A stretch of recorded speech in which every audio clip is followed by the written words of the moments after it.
Olá, tá começando o 76º episódio do Área de Trabalho da Gigahertz, patrocinado nessa semana pela Sotes Telecom e pela ExpressVPN. Quem tá falando aqui é o Marcos Mendes e assim como toda semana, a Bia Kunz, Garota Sem Fio, também tá por aqui. Tudo bom, Bia?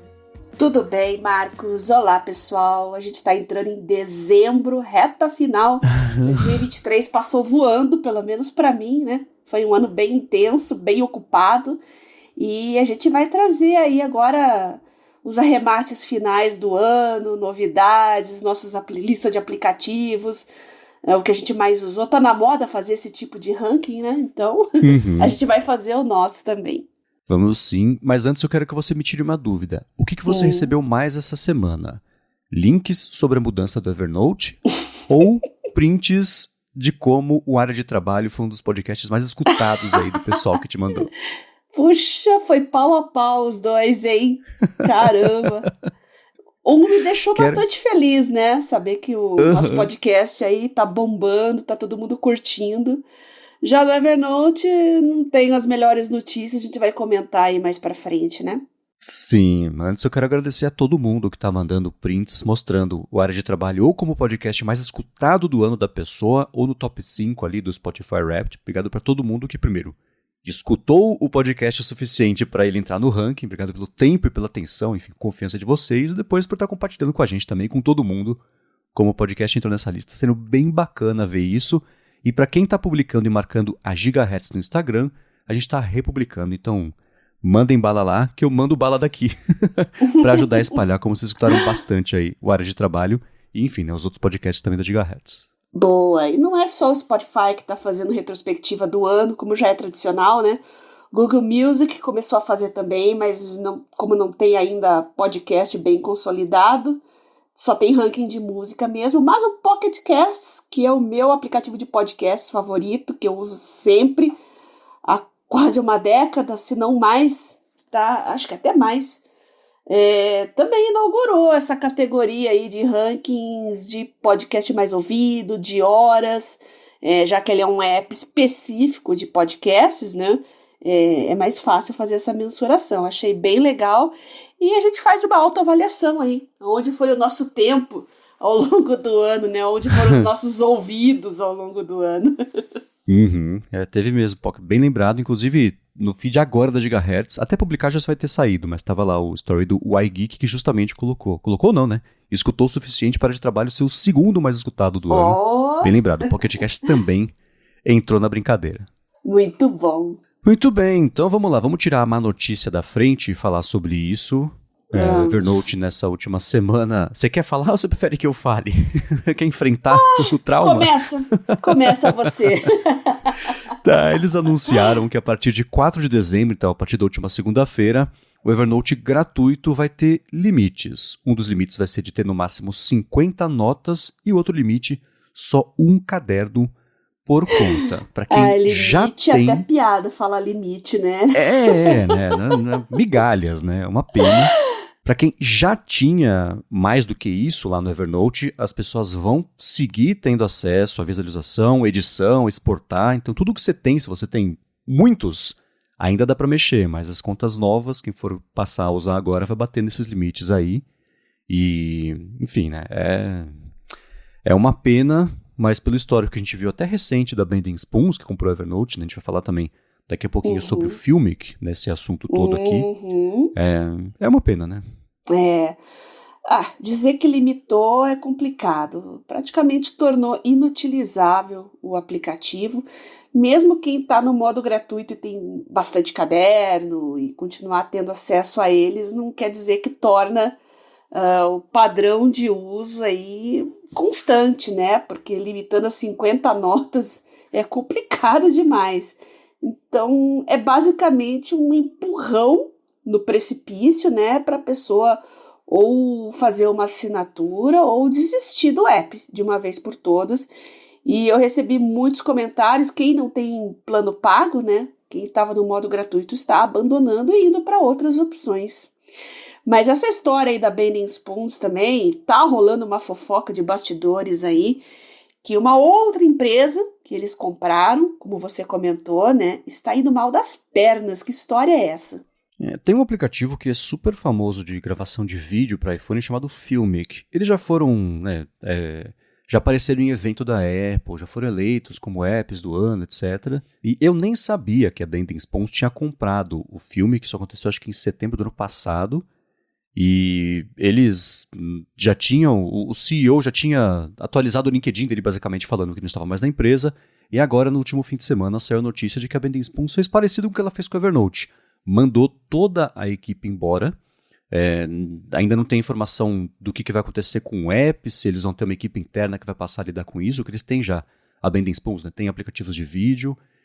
O futuro do app, ela não falou, mas ela demitiu toda a equipe do filme, que assim como demitiu também toda a equipe do Evernote, ou a maior parte da equipe do Evernote, e agora é um pessoal direto na Europa que está cuidando disso, porque a Bending Spoons é europeia. Então a história se repetiu e eu não conhecia a Bending Spoons antes desse ano, mas toda notícia que eu vi a respeito dela foi ou preocupante ou ruim nesse último ano, né? Então é uma pena que a história esteja se repetindo com mais um app que parecia, não é que estava tudo bem, né? Que não dá para saber, mas que tinha um histórico bacana, uma história legal e parece que melhorou para pior, né? Depois que foi comprado pela Bending Spoons e vamos ver o que vai rolar. 2024 vai ser crucial para a empresa, né? Ainda mais considerando que o Notion, acho que desses aplicativos, dessa categoria de aplicativos, é quem está mais à frente com questões de novas features, inteligência artificial. Se o Evernote for de arrasta para cima, por enquanto a minha opção vai ser o Notion. E vamos ver como é que vão as coisas, né? Mas Evernote gratuito já era inutilizável. É uma pena. Deve ser uma coisa de cortar gastos, custos, aquela coisa que a gente viu, por exemplo, não tem como não pensar no exemplo do Twitter, né, que depois que o Musk comprou, ele demitiu 80% da empresa, acabou com divisões inteiras tipo de saúde não, de segurança e confiabilidade, né, que foi, acho que um tiro no pé, mas ainda assim, a defesa assim, o site continua no ar. Fala assim, mas né, essa é a única métrica, né? E eu acho que isso inspirou. A gente viu no Reddit coisas parecidas. Spotify acabou de mandar 1.000 pessoas embora também. Então, se no começo do ano teve o que o pessoal usou o eufemismo de ajuste de mercado, que foi demissões em massa em diversas empresas, especialmente de tecnologia, a Bending Spoons parece ter adotado isso como modus operandi para equilibrar contas, enfim, né? É uma pena, né? E o pessoal mandou, né? Eu brinquei que você, na nossa conversa que a gente tem de feedbacks, etc., para colocar na pauta, muita gente mandou para você o link, inevitável que isso fosse acontecer. O Anthony Coelho falou que depois de 3 semanas recebendo vários pop-ups aí do Evernote, ele recebeu a notícia da limitação.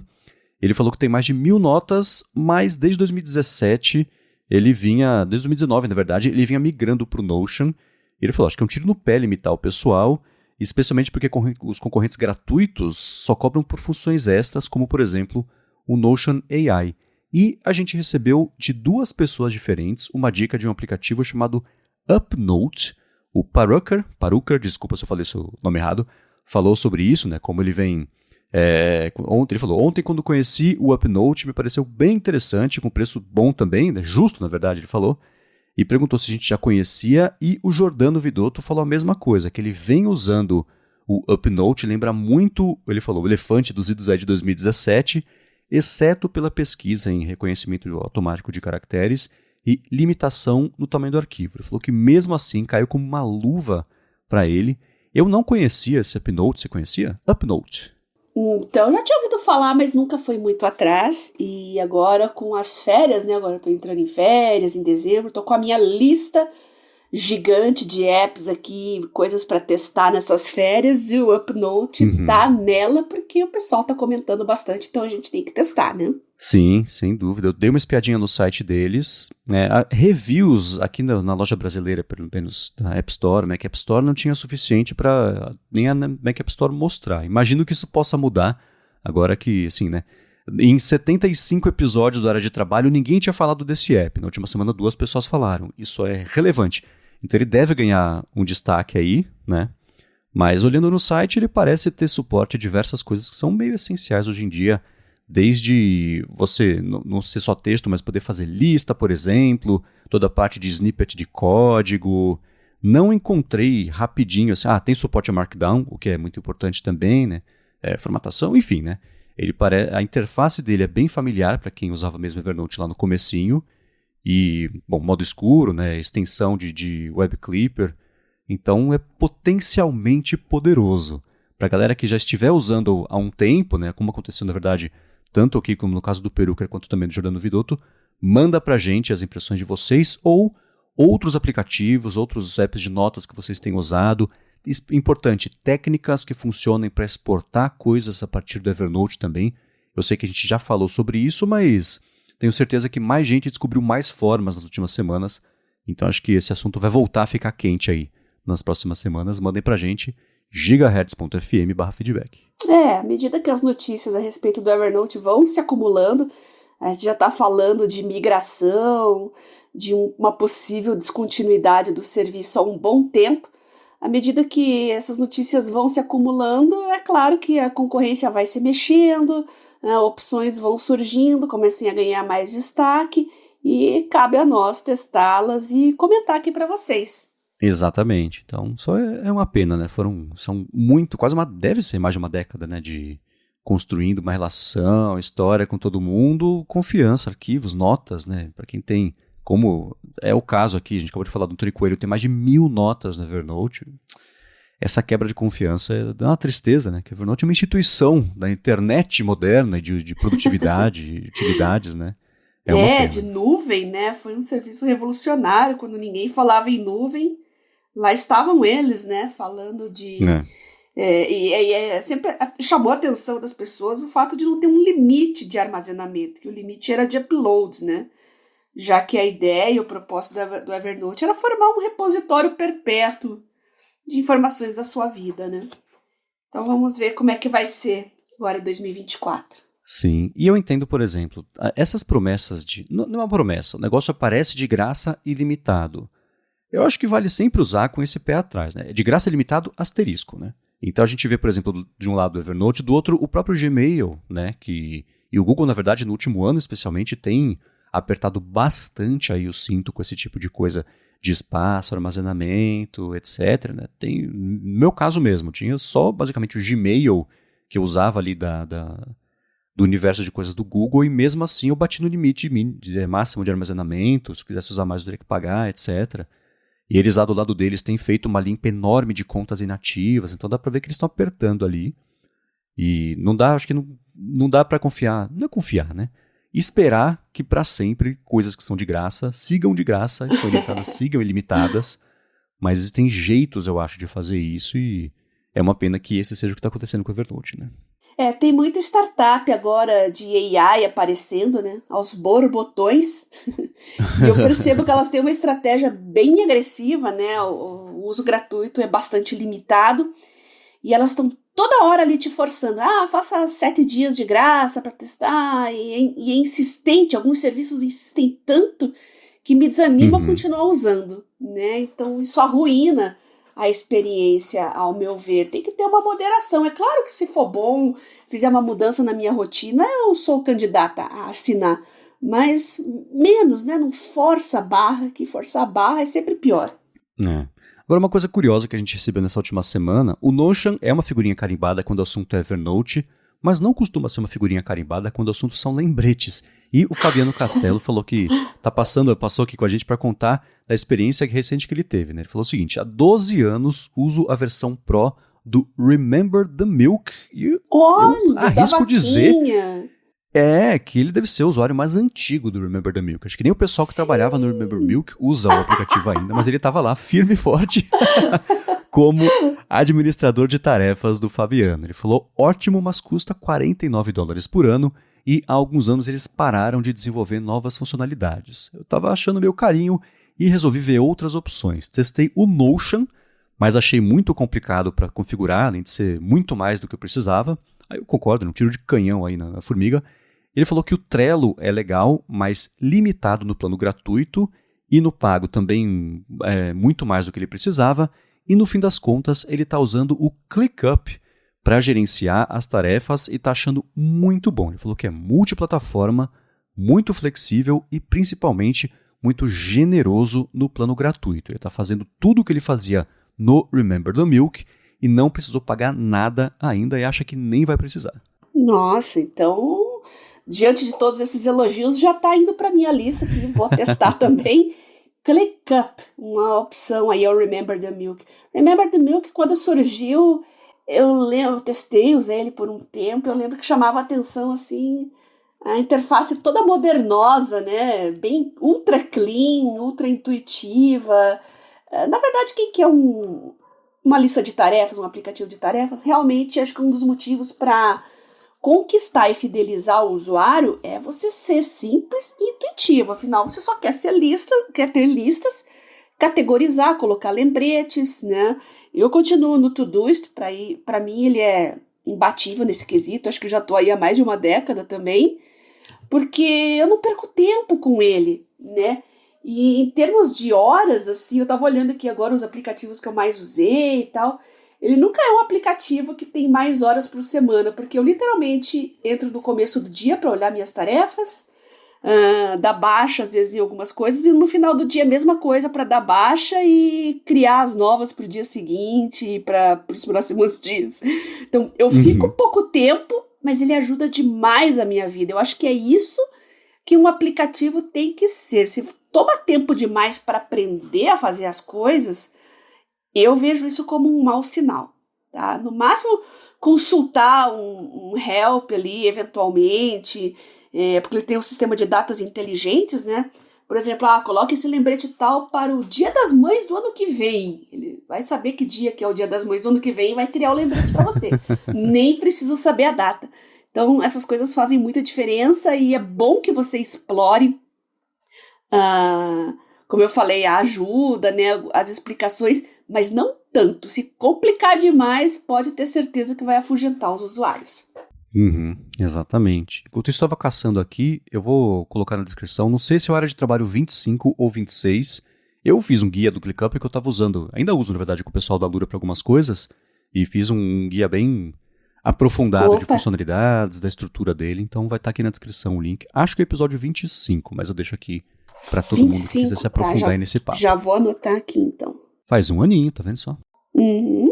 Muito bem, agora um outro assunto que é perene aqui do área de trabalho é dos setups, tanto dos nossos quanto também do pessoal que escuta aqui o podcast. O Christian Menta mandou o setup dele, mas antes de eu comentar, eu quero trazer o primeiro patrocinador aqui do episódio de hoje, que é a Sotes Telecom. A Sotes Telecom é uma operadora de voz e dados que oferece soluções de telefonia para empresas e ela tem um serviço de PABX na nuvem que é a solução perfeita para sua empresa ter mobilidade e facilidade da instalação de ramais e de linhas telefônicas.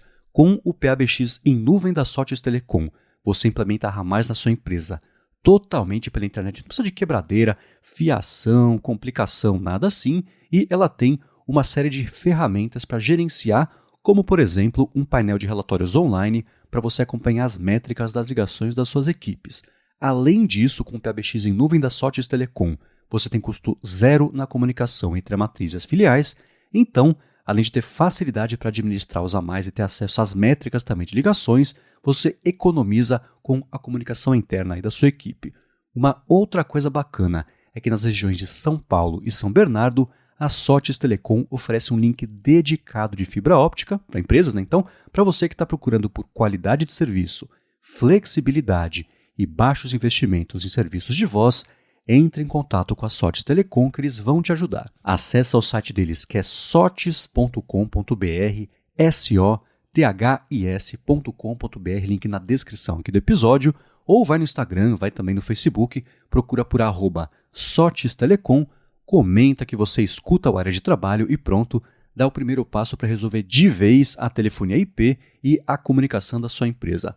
Muito obrigado à Sotes Telecom pelo patrocínio de mais esse episódio do Área de Trabalho e pelo apoio a toda Gigahertz.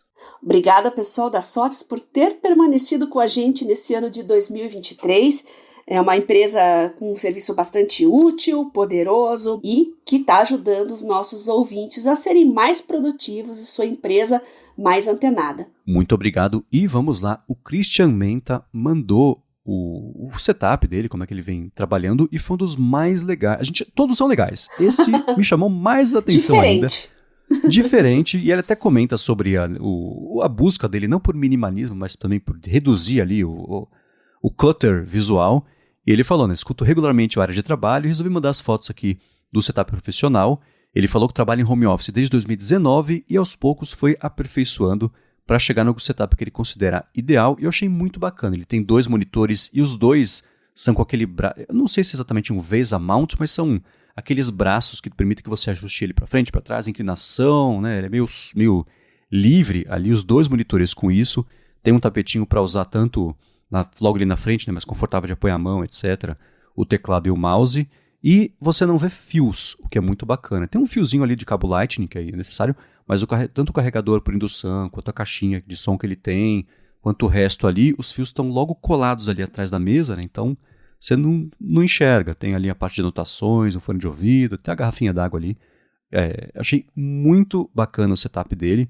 A gente vai entrar em contato com ele, com a permissão a gente coloca aqui na descrição o link para a imagem. E ele falou, notebook e periféricos ficam ocultos embaixo da mesa para não poluir visualmente o ambiente, porque organização é um ponto primordial para ele. Eu achei super bacana esse setup dele. E bem bonito o escritório, né, que ele montou. Esconder fio é um must para ficar bonito na foto, né? Mas também dá menos poluição visual, menos estresse visual também, se considerar que é um ambiente que você está o tempo todo, todos os dias ali. Então, quanto mais clean, melhor. Parabéns pelo seu setup, Christian. E para quem quiser mandar pra gente, gigahertz.fm/feedback, a gente comenta e se inspira também, porque só com base na foto dele eu já mexi um pouquinho aqui. Não tem muita coisa no meu setup, mas já mexi uma coisinha outra aqui, já ajustei, né?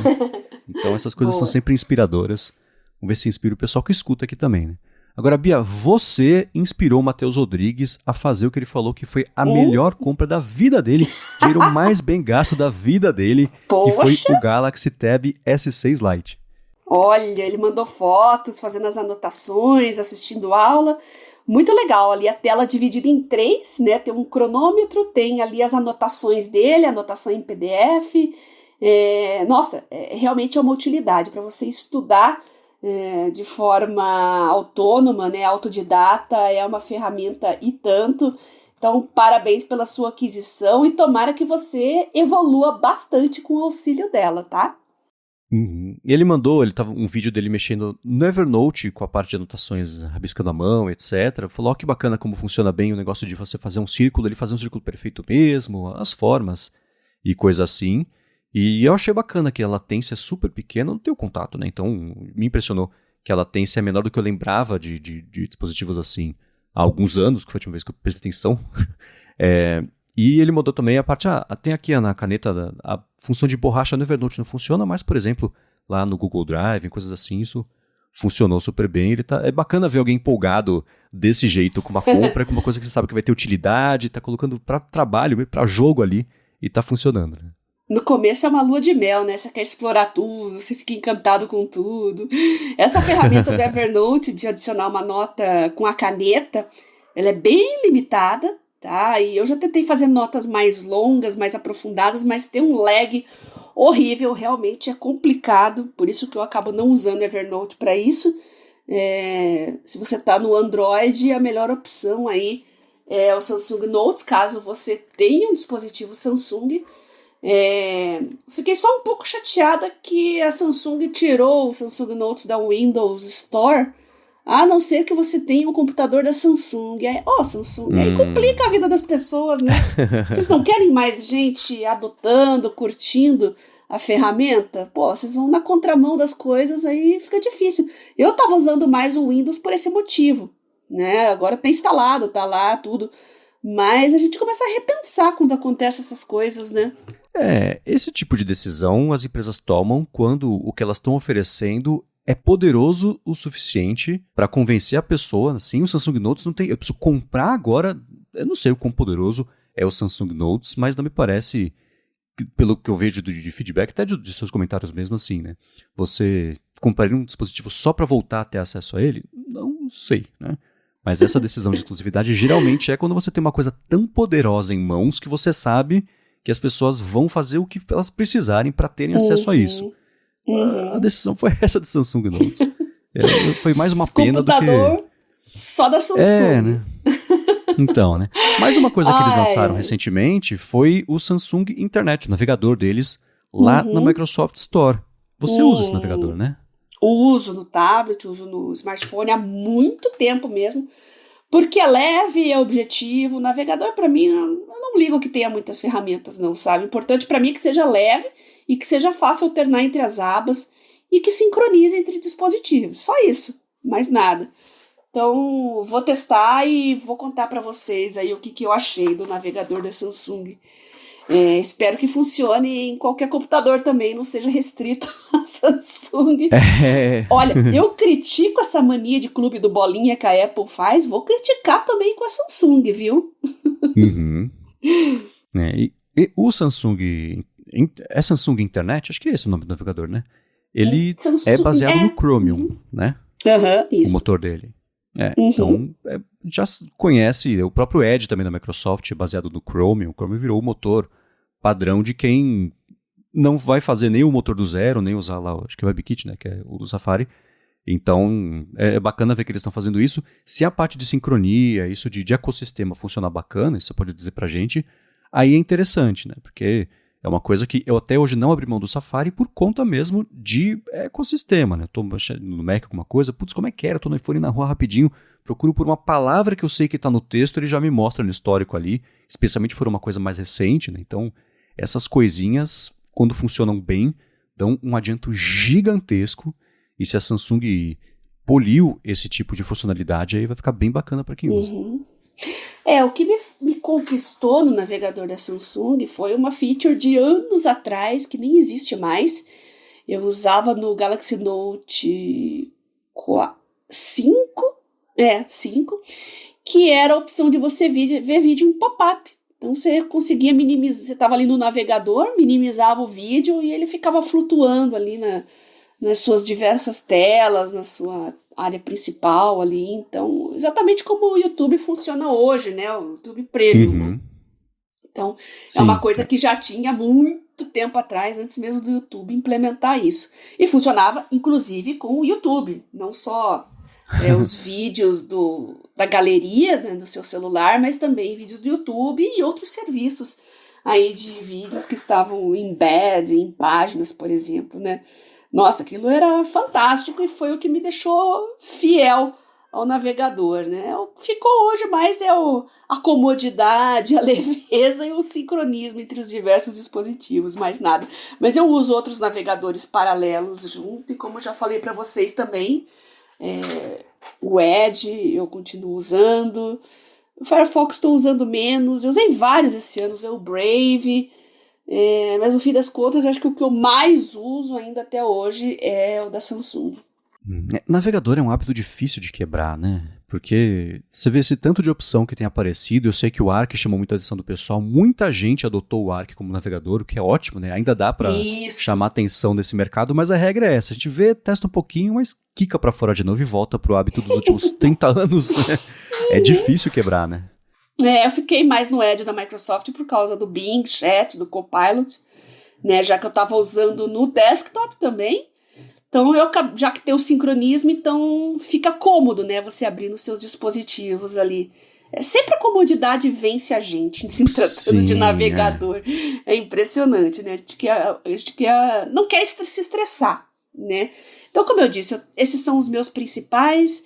Eu testo todos, experimento vários. O único que eu não uso realmente é o Chrome, porque me dá muito nos nervos. Ele é muito pesado.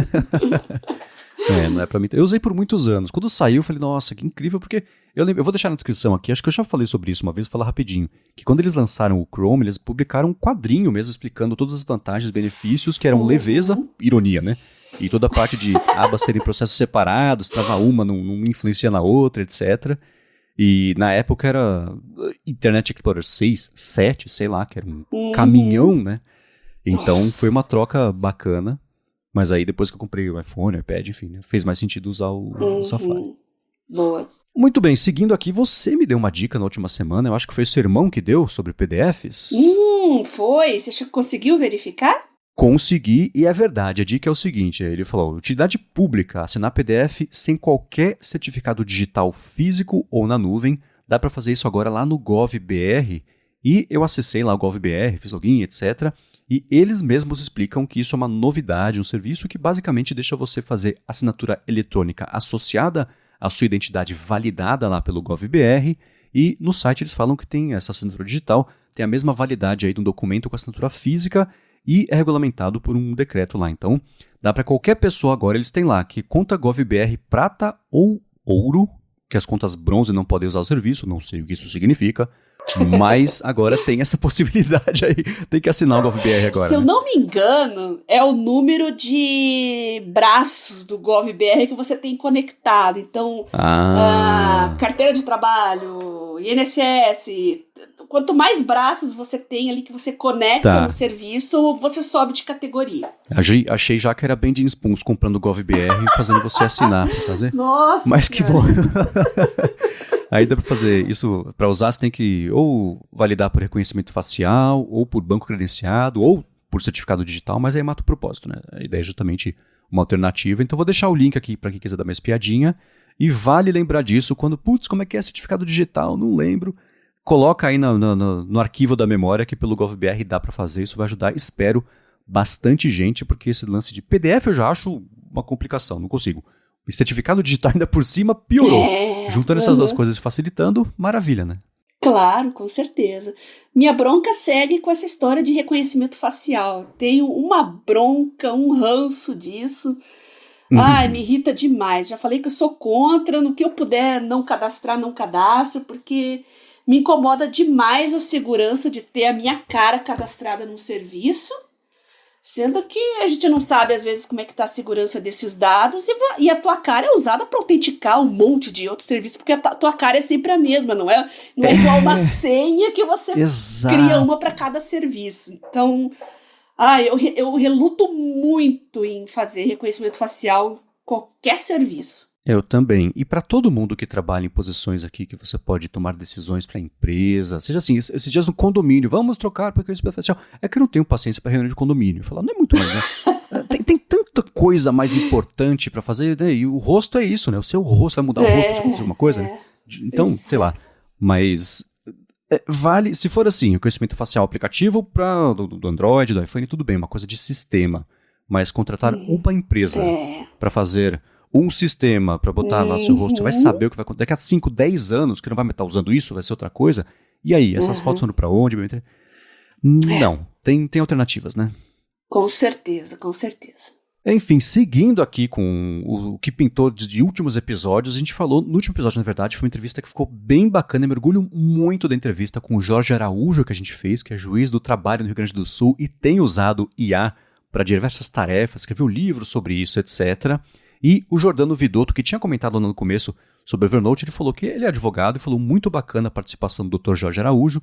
Ele falou que acompanha o trabalho dele nas redes sociais e, de fato, vê um futuro promissor de IA na advocacia, isso aí em especial. Ele falou que na nossa rotina, a rotina dele, tem muitos procedimentos e padrões que podem ser automatizados e replicados, e a IA pode ser um elemento importante para a identificação e facilitação desses caminhos. Ele falou, creio, inclusive, que no futuro próximo, alguns tribunais podem adequar elementos da IA na triagem e identificação de processos para facilitar e agilizar a tramitação, o que é fator de muita importância aí no jurisdicionado, que é uma palavra que eu aprendi agora.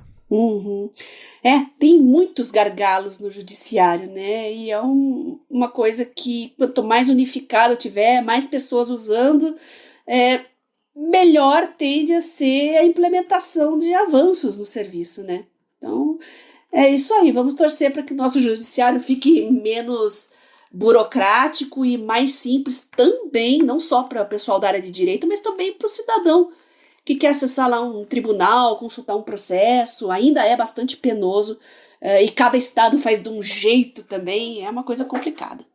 E por coincidência, a gente publicou o episódio na quarta-feira. Na quinta, eu acho, apareceu uma notícia de uma lei escrita por inteligência artificial que foi aprovada por vereadores lá em Porto Alegre, justamente, e sem nenhum tipo de ressalva, de restrição. Foi proposta, foi lida, foi votada, foi aprovada. Eu vou deixar o link na descrição aqui para quem quiser dar mais piadinha nisso. Você viu mais a fundo essa notícia? Não, mas eu vou ver para ver se essa lei aí não tem um dedo a mais.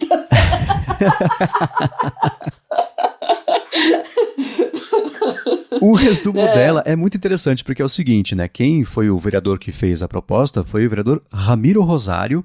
Ele pediu a ajuda do ChatGPT. É uma lei que é sobre não ter que cobrar o medidor ali de consumo de água do cidadão se ele for roubado, porque isso era uma coisa que o cidadão precisava pagar e agora não tem mais que pagar. Tá. Então ele fez um prompt, eu vou deixar no link da descrição, tem o prompt completo dele. Mas ele falou, a estratégia não foi comentar com ninguém que tinha sido feita por inteligência artificial, então ele levou lá para votação, a hora que foi aprovado ele falou, escuta, aliás, foi o ChatGPT que escreveu aqui essa lei. Todo mundo se surpreendeu, gerou reações aí e etc, né? É, claro, porque tem gente que não sabe nada de inteligência artificial, só o que vê na mídia, coisas mais catastrofistas, sensacionalistas.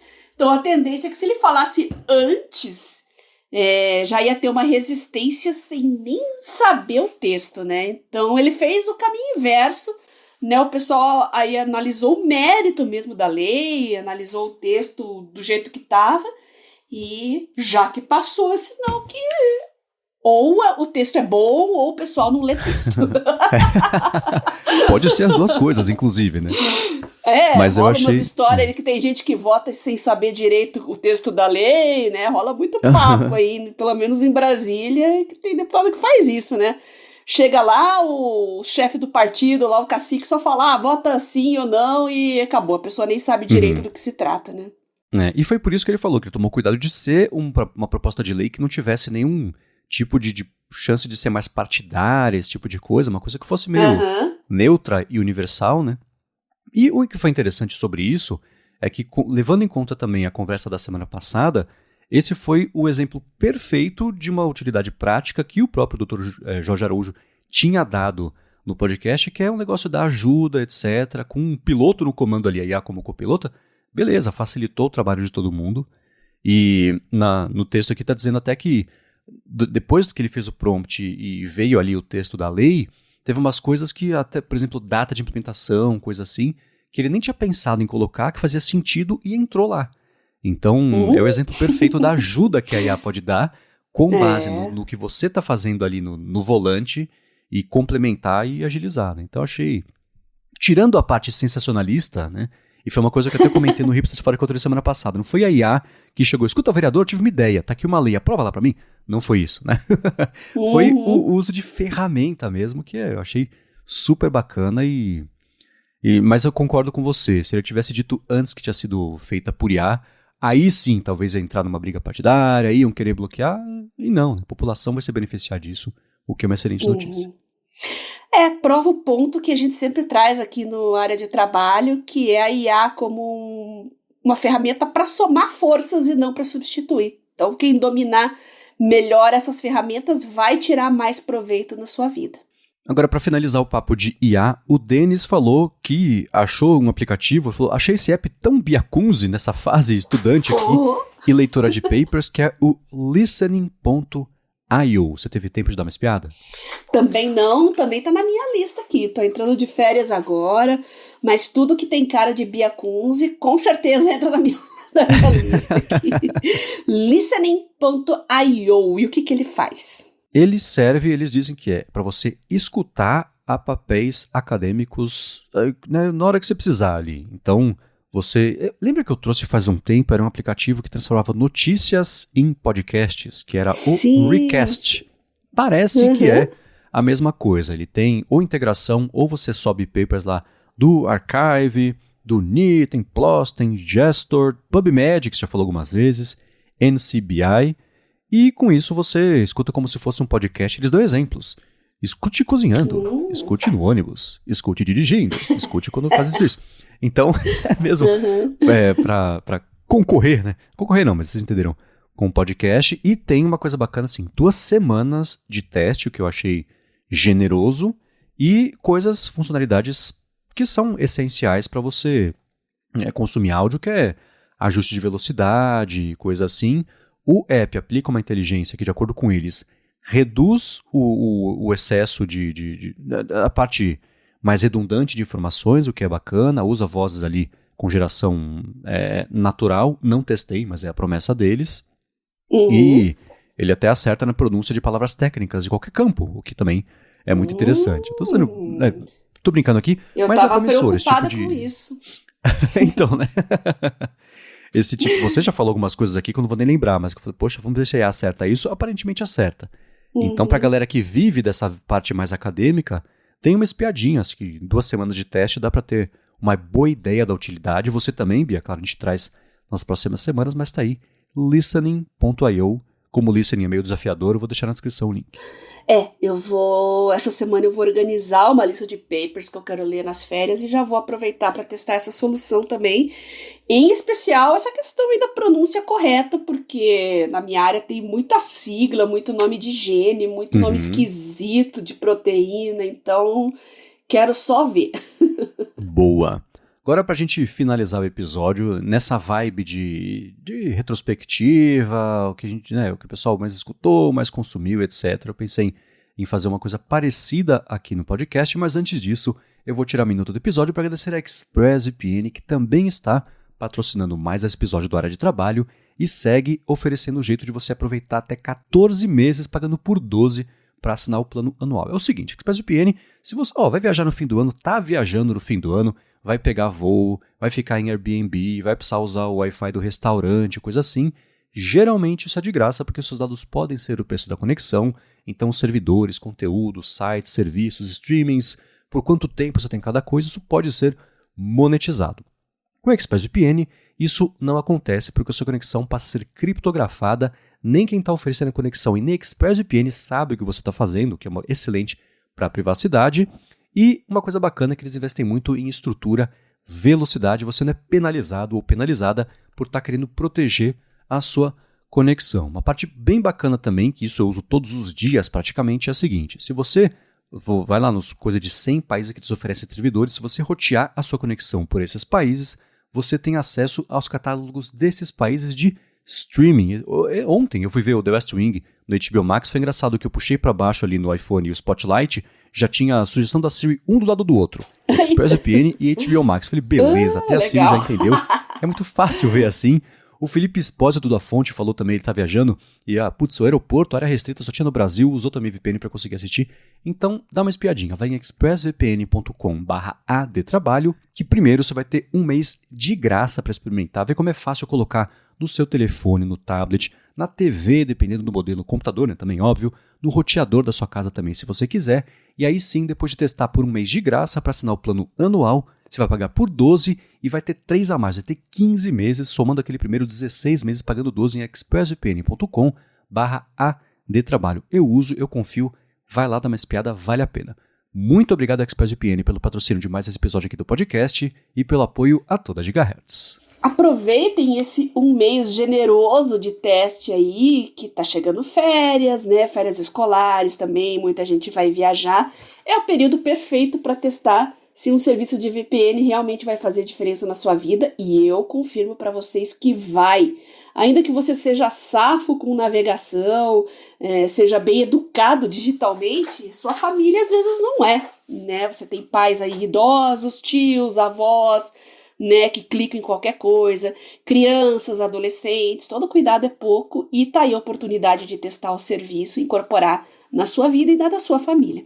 Obrigada, ExpressVPN, por patrocinar o Área de Trabalho. Muito obrigado e vamos lá, você mandou uma notícia essa semana aqui no nosso grupo, eu e você, pra gente, de pautas que a gente pode falar aqui no podcast, sobre como a Apple, dos aplicativos do ano que ela escolheu, tem 2 brasileiros, tem o Smart Gym, que é do Matheus Abras, e o Preta Makeup, que é da Roberta Wayan, espero ter pronunciado certo aqui o sobrenome, o link vai ter na descrição aqui dos 2 aplicativos. Primeiro, muito bacana ver esses 2 apps por lá. O Smart Gym eu tinha visto já, não sabia que era de um brasileiro. O Preta Makeup eu sabia, acho que ele já tinha aparecido em alguma premiação, algo assim da Apple, talvez de desafio estudantil, coisa assim. É mais bacana também ver que ele seguiu sendo desenvolvido e ficando relevante a ponto de ser eleito dos apps do ano. Parabéns para a Roberta. E aí eu pensei em perguntar para você, Bia, quais foram os apps do ano para você? O que fez mais diferença? O que você descobriu que você segue usando? O que você mais usou ou passou a usar mais ainda ao longo desse ano? Como é que é a sua retrospectiva de aplicativos? Bom, usei Samsung Notes como nunca, né? Eu realmente incorporei ele na minha vida, né? Tá em todos os meus dispositivos agora. E olhando aqui, acho que realmente foi o aplicativo que eu mais usei. De resto, gente, não tem muita novidade, tá? Eu continuo usando o Office bastante, né? Priorizo também o OneDrive, os serviços em nuvem, né? Já que eu tenho a conta, o corporate, né? O acadêmico, então aproveito bastante, né? Tento usufruir dos serviços. E todas aquelas novidades que vocês falaram, como o Loop, né? Que a gente comentou em episódios anteriores, eu vou testar aqui, né? Porque é bacana quando as coisas ficam no mesmo ecossistema, né? Outra novidade foi o YouTube Premium, que eu assinava, parava, agora assinei e fiquei de vez nele, nesse ano de 2023. Quem acompanha muito vídeo, eu assisto muita aula, muito vídeo de explicação, é um dos apps que eu mais uso no meu dia a dia para buscar informações acadêmicas mesmo, né, de estudo, preciso revisar um determinado ponto sobre um assunto, às vezes tem uma videoaula ali que sempre vem muito a calhar, e eu torno a reclamar, né, sobre serviços gratuitos que se tornam inutilizáveis, né. As poucas vezes que eu acessei o YouTube no modo gratuito, às vezes por acidente ou porque eu precisava abrir um link que eu não queria que contaminasse o meu algoritmo, né? Às vezes acabava abrindo no navegador ali sem estar logado e, meu Deus do céu, eu fico horrorizada como a experiência é ruim no YouTube gratuito, é gritante. Então o YouTube Premium realmente faz uma diferença, é uma pena que isso seja empurrado goela abaixo da maneira errada, no meu entender, né? Assino por livre e espontânea pressão, mas eu fico chocada, assim, perceber como o serviço gratuito é irritante. Não sei como é que vocês aguentam. Tá, tem alguns navegadores que tem adblockers, já sei de tudo isso, tá? Mas o Chrome tá começando a acabar com isso, o Google realmente resolveu declarar guerra contra os adblockers e quem usa Sim. Chrome não vai ter dias muito fáceis pela frente, viu? O YouTube, só um comentário rápido, na verdade só pra reiterar isso, né? Eles pioraram o produto pra empurrar a assinatura, o que é imperdoável e absurdo. Assim, propaganda é necessário, a gente vive disso aqui na Gigahertz, mas existem jeitos de fazer isso e tornar impossível usar o produto a menos que você pague, eu acho que não é exatamente o jeito mais amigável. Então concordo com você, usar hoje sem pagar é meio impraticável, uma pena. E continuando aqui, já que a gente falou do YouTube Premium, né, já que o YouTube Music vem no pacote, claro, eu incorporei o uso dele. Eu já não estava usando o Spotify há muito tempo, porque eu estava pagando à toa, né? Eu comentei no Twitter na época, né? Eu escuto sempre as mesmas coisas, então, e coisas que eu já tinha no meu iTunes há décadas. Pra que eu vou ficar pagando streaming, né? Então eu tenho uma biblioteca considerável de MP3 velhos de guerra aqui também no meu smartphone. E quando eu quero ouvir alguma coisa que não tá lá, tem o YouTube Music, dá pra quebrar um galho. É legal porque tem shows também, enfim, é o conteúdo do YouTube, né, gente? Então tem muito conteúdo postado por usuários também, não é só o material da gravadora. Às vezes você acha bootlegs, algumas raridades, eu acho bem interessante. E na esteira de serviços pagos, eu acho que também teve o Telegram, né, que passou a ter o Telegram, o Premium também, que incorporei, ficou na minha vida a partir do momento que eu assinei, não desassinei mais. Realmente fez muita diferença. Eu tinha contas separadas de Telegram, profissional e acadêmico, mas com o advento aí do serviço pago, realmente se tornou desnecessário, porque eu administro muito bem meus contatos, minha vida, tenho muitas abas ali, os contatos ficam separadinhos. Os ouvintes continuam mandando feedback, eu consigo administrar bem, consigo responder todo mundo. E o que funciona tem que ficar, né? E o Telegram Premium veio para ficar, realmente. E o ChatGPT, né? ChatGPT e Bing Chat. Tava esperando. A gente fala tanto, né, gente? Um episódio após o outro que eu até meio que passei batido aqui, mas Bing Chat e ChatGPT estão aqui no meu smartphone e são também dois, mais o Bing Chat agora, né, que é Copilot, mas acesso o tempo todo e tô sempre incrementando minhas pesquisas aí, buscando informações importantes e relevantes, pelo menos para minha área. é fantástico, né? Eu preciso de antibióticos, beta-lactâmico, sei lá, categorias de coisas aleatórias, assim. E eu tô com preguiça de ficar caçando, abrindo várias abas para procurar. Eu vou lá, jogo no Bing Chat, ele lista para mim, ele coloca as referências, os links.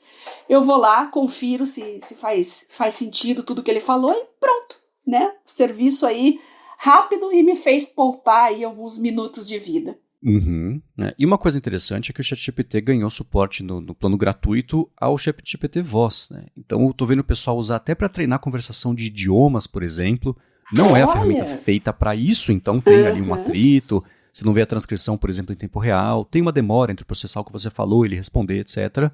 E é engraçado porque na maior parte dos idiomas que não são inglês, ele tem um sotaque meio americano, então é engraçado ver um pouquinho dessa...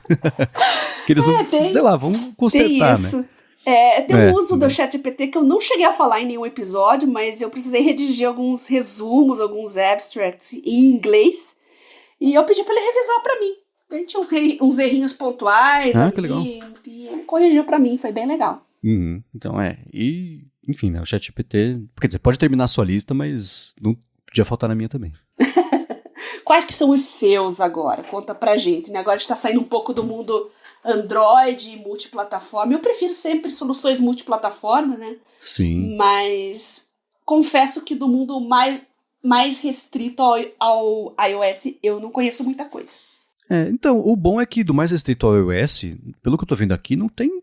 Talvez tenha um só, porque o resto é multiplataforma, o que é excelente, né? Quer dizer que o mercado está maduro o suficiente para estar presente em todos os lugares, né? Mas também o ChatGPT, o aplicativo mesmo, eu uso, sei lá, 1/5 da mesma frequência que eu uso o ChatGPT no desktop. Primeiro porque envolve produção de textos um pouco maiores, né? Eu testei o negócio da voz, é divertido, é uma coisa rápida ali ou outra, para usar o DALL-E 3 ali, gerar uma imagem, mas no dia a dia mesmo, o uso diário, na verdade, ele tá ali no desktop, mas eu acho que dá para ele entrar aqui meio de penetra nos aplicativos do ano que mais fizeram diferença para mim. Para a parte de exercício, a gente vai falar também sobre, nos próximos episódios, do cumprimento dos objetivos que a gente estabeleceu lá no comecinho do ano. Tô ansioso para a gente falar sobre isso. Mas o Gentler Streak foi, sem dúvida, o app que eu achei mais legal e mais útil no dia a dia mesmo de acompanhamento. Não só do desempenho, mas do esforço, entender o que cada exercício significa, né, o consumo que eles colocam ali. É bobinho, mas é interessante, né? Putz, você queimou um hambúrguer hoje de exercício, só nesse exercício aqui você foi, sei lá, um sorvete. Isso ajuda a tangibilizar um pouquinho quanto custa para ganhar e para perder cada tipo de caloria, etc. Isso é bacana. E é um app, né? O próprio tá no né, Gentler Streak, é um app que é feito para ser mais leve, etc. Enfim, super bacana. Nesse último ano também eu tive um pouco de contato com a equipe, eles são eslovenos e é uma equipe super bacana, super apaixonada pelo que faz. Assim, virei fã desse aplicativo. Um outro que fez diferença, né? ExpressVPN, acabei de falar, né? Eu uso também todo dia para ver coisas de streaming e sem isso eu teria consumido metade das coisas que eu quis ver ao longo desse ano, então foi meio essencial aqui. E uma coisa que acabou ficando meio essencial nos últimos meses aqui em casa é o aplicativo New York Time Games. Tem a Cruzadinha, tem o Wordle e tem um novo que chama Connections. E eu e a Larissa aqui em casa criamos o hábito, um ritualzinho, chega no fim do dia, a gente deita, abre lá o Connections, abre as cruzadinhas, faz o Wordle. Virou um jeito de encerrar legal o dia aqui, então é a coisa mais clichê parece que são 2 velhos de 80 anos, né? Sentado na cama no domingo à noite fazendo a cruzadinha do Times, mas tem sido super bacana. Então, eu não sei, como sou assinante, eu não sei o que tem no gratuito versus o pago, mas eu imagino que essas coisinhas eles liberem para todo mundo. E um que tem feito muita diferença no meu dia a dia também é o Threads, porque ele sim entrou como substituto que o Mastodon não tinha conseguido fazer do Twitter, porque faltava gente, o Mastodon tem mais funcionalidades parecidas com o Twitter, mas o Threads criou uma comunidade ali do pessoal que eu seguia, e o pessoal voltou a ficar mais ativo, especialmente brasileiros, né, que não estavam muito ali no Mastodon. Então é o que eu tenho usado para consumo de notícias, enfim, né, o mesmo uso que eu dava para o Twitter, consumo de notícias, interação com as pessoas, descobrir coisas novas, descobrir pessoas novas também. Então esse preencheu o espacinho que estava faltando ali. Então são basicamente esses, eu vou deixar o link tudo, não só do que eu falei, mas do que a Bia também comentou aqui na descrição. E, bom, tem apps nativas, né? Calendário, lembretes, isso faz parte do pacote, né? Não tem muito o que dizer. E você falou do Pocket Casts lá no começo, pra mim, o meu companheiro inseparável é o Overcast. No ano passado, o Mark Arment falou assim, não, eu vou trabalhar aqui pra no fim do ano que vem ter também a retrospectiva, né? Que é uma coisa que viraliza, divertida e tal. Chegou nesse ano agora, no fim do ano, falou, gente, eu tô me mudando, foi mó causa, eu não consegui fazer, mas no ano que vem, vocês fiquem ligados que vai ter. Então, quem sabe no ano que vem, mais gente ainda vai poder dizer o quanto está escutando os podcasts da Gigahertz e com sorte se a gente estiver aqui, especialmente o área de trabalho. E o Mark Arment tem uma lista legal de soluções bacanas que ele vem criando para mobile já há muito tempo e tudo que ele cria é bem bacana e bem interessante mesmo. Sim, eu uso todo dia, basicamente, o Forecast, que é um app que ele fez que é só para facilitar a criação de capítulos e colocar imagens em podcasts. É uma bobeirinha. Genial. Bobeirinha não, né? Deu trabalho fazer, etc. É muito fácil de mexer. Não é bobeirinha, não. Mas, sim, mas você vê que... Né, bom, ele fez o Instapaper, o Tumblr, né? Ele foi o primeiro programador do Tumblr, então um cara que, ao longo dos anos, soube identificar coisas bacanas tem pra fazer. História. Exato, e o Overcast, putz, não sei o que seria do meu consumo de podcasts se não fosse esse aplicativo. Você colocou redes sociais na lista, eu nem cheguei a falar do Twitter, né, X agora, né, eu também tô no modo assinante, porque é a única rede social que eu uso hoje, então meio que chovendo molhado falar do Twitter, né, e não descarto todas as outras, minhas contas continuam lá, quem sabe um dia eu retomo, mas eu tô com uma vida muito insana, então eu realmente concentro as coisas todas no Telegram e no X, porque realmente é o que eu consigo administrar atualmente, mas que isso não dá. Se funciona pra você, Bia. E você falar do Twitter é interessante porque é o seguinte, né? As conversas são todas se reduzem a Elon Musk é um idiota, é mesmo seu comunista. Pronto, né? Voltou. Isso não sai disso, né? Então você está usando, você encontrou seu uso, você sabe o que está acontecendo, mas está tirando o proveito disso e beleza. Não, e eu tô conhecendo pessoas incríveis no X, né? Sim. Uma área que eu nunca tinha explorado muito, porque eu não conhecia pessoas, na área de genética de bioinformatas, por exemplo. E eu só acho no X pessoas que estão postando papers, comentando esses papers, colocando conteúdo, discutindo esses papers. Nossa, tem uma coisa muito legal e que Instagram não tem como fazer isso. Não. Né, o Twitter desde sempre foi uma rede de conversas e eu valorizo muito isso. TikTok, bom, nem se fala, né? Tem o que fazer no TikTok, não dá pra conversar, você tem que dançar, só acabou. Então eu fico lá no Twitter mesmo, lá no X, fazer o quê, né? Mas acho que pra mim funciona bem e sempre serviu bem na minha vida, funcionou super bem. Sim. E eu gosto, sinto prazer em usar. E a comunidade científica e acadêmica usa em peso ainda. Então essas coisas ainda seguem acontecendo lá. Justamente pela dinâmica. Né? A dinâmica que ele oferece é única. Então, desde das fofocas todas e show de emoji de coração da briga do chat da OpenAI, até, assim, tem a comunidade de pesquisa é muito ativa por lá. Então, o pessoal segue usando, apesar do contexto todo. Para quem tá funcionando, beleza, manda bala. Sempre se fala muito de fake news, de grupos extremistas. Bom, agora tem as notas da comunidade, que, para surpresa de muitos, está funcionando bem, né? Não é um sistema perfeito, mas está funcionando bem, e é uma coisa que eu gostaria de ver, de uma certa forma, implementado nas demais plataformas, principalmente o YouTube. Rola um papo aí que deve rolar no YouTube, algo parecido também, o que já está mais do que na hora, porque, olha, o algoritmo do YouTube é complicado, Marcos. Ainda que eu consuma conteúdo científico, sempre aparece na área de saúde médica, sempre aparece na sugestão um charlatão com algum vídeo lá, eu não aguento mais bloquear essa gente, sabe? E pior que tem milhões e milhões e milhões de visualizações, né? E ninguém contesta, você vai nos comentários, você começa a chorar mais ainda de desespero, né? Vendo as pessoas endossando e caramba, né? A pessoa se valida simplesmente pela viralização, pelos milhões de views e é um negócio que se perpetua, né? Então tá aí, é uma coisa que eu quero ver em outras plataformas também. Muito bem, para achar os links do que a gente comentou ao longo desse episódio, vai em gigahertz.fm/adtrabalho/76 ou dá mais piada nas notas aqui do episódio. Lembrando, para mandar seus feedbacks, gigahertz.fm/adtrabalho.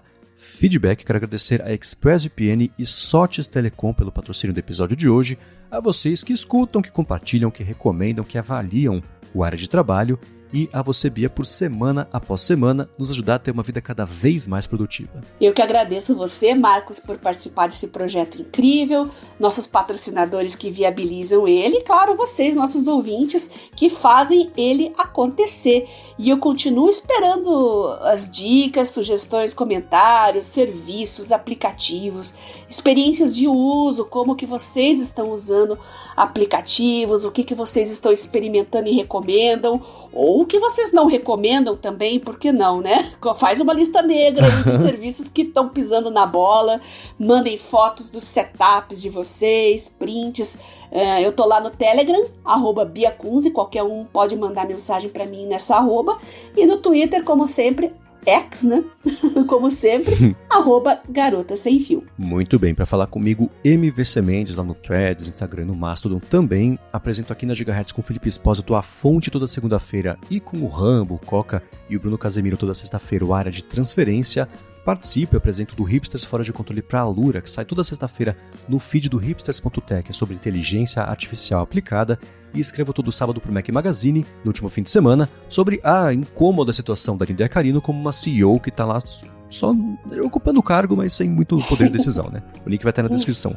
Obrigado mais uma vez pela audiência de vocês, e a gente volta na quarta que vem. Beijoca sem fio a todos e até semana que vem.